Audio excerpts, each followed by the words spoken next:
So we've got an Aqua 1 Horizon aquarium. It's sort of a pretty fancy looking tank because it looks like it doesn't have a light on it, but the light's actually internal. There's some baby cichlids that have got in there now. There's a Venustus. There's a red empress that's starting to change colour. There's an electric blue. All of these fish, when they're fully coloured, will be spectacular looking fish. Got a couple of silver sharks in the back there. Do we have any catfish yet?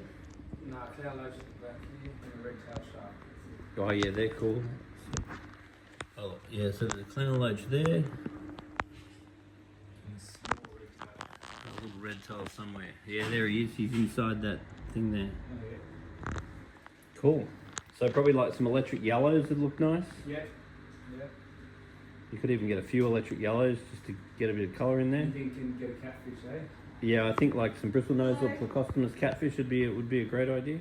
So the water quality in this tank at the moment, the KH is 5. I'm happy enough with that, and I might raise it slightly.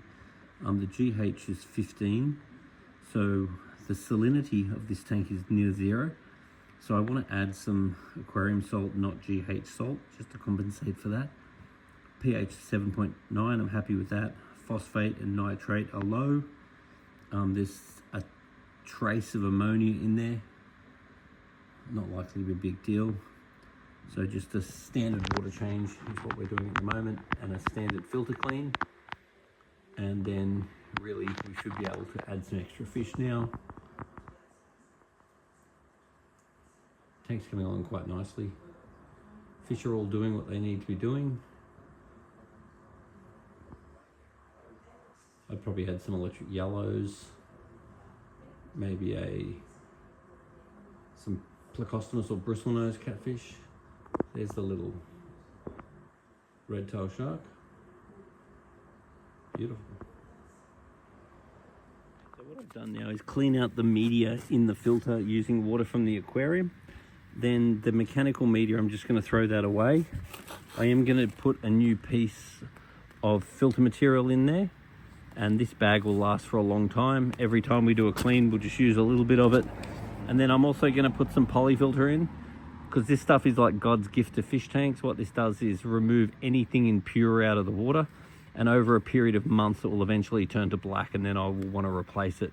This is one of the best things for safeguarding your aquarium and reducing your maintenance over time. Now this is something that quite regularly happens. When you clean the filter, you can get this white film that just goes everywhere. And what that is the biofilm from inside of the pipes heading to the filter. So don't worry about this at all. It sort of just disappears.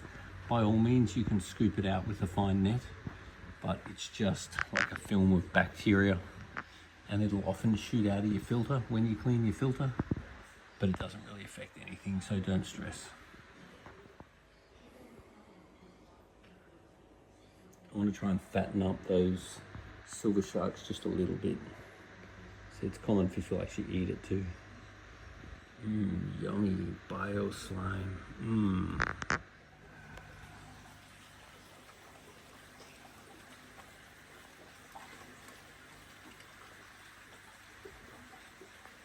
And every time that you redo the tank, it's good just to rearrange it a little bit. Keeps you interested and creates a new little world for the fish to explore. So the filter's now got polyfilter in it, and polyfilter is like God's gift to fish tanks. It basically removes anything impure out of the water, including accumulants. So it's one of the safest things and one of the best ways of reducing your maintenance. And if anything goes wrong with the tank, your polyfilter is a real good safeguard. Another thing you can do if anything goes wrong with the tank is put in a 5 times dose of prime, because a lot of issues are also mitigated temporarily by a high dose of prime if you get ammonium nitrite or whatever in your water. So it's good understanding what little emergency levers you have if anything goes wrong. If anything goes wrong, the main thing we want you to do is get us a water sample and a video of your system running as soon as possible. Something else that's a very good idea just to be aware of is you can get these alerts.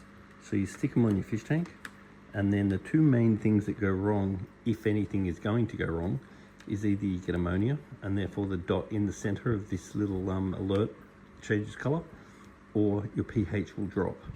So they're two of the main problems that you can have. And if you do want a easy check ammonia and pH test, you can get one of these. And the little dot on the inside does need replacing once a year, which you can just order. So these are a great idea. These little alerts. The ammonia one, we want that to stay yellow. And then the pH one, we want that to actually not be yellow. So give that some time for the little dot in the middle to change. And then as far as the color that it's pointing to, I want it to either be red to, so basically 7.4 to 8. So those ones there. We'll let that change. Cool fish you could consider putting in here is some silver dollars. And silver dollars look like a little piranha, except they're not.